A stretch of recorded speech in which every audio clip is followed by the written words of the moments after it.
I ended up homeless and living out of a tent in someone's backyard during the winter. My friends had all moved on to college, some in other states, and I was just a broke kid taking whatever work I could to stay alive. My salvation came when one of the neighbors of my parents found out I was living out of a tent and offered to take me in for a little while so I wouldn't freeze. She helped me badger my parents into telling me how to get in touch with the other members of my estranged family.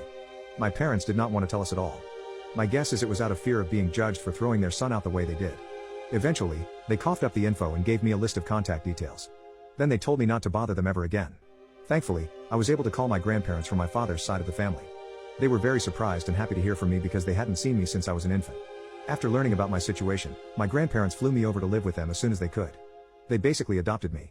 My parents didn't even see me off at the airport despite being invited to. I had zero contact with them for pretty much a decade. My grandparents said they despised my parents for treating me so poorly and legally disowned them by striking them from their wills. Subscribe for more interesting Reddit stories.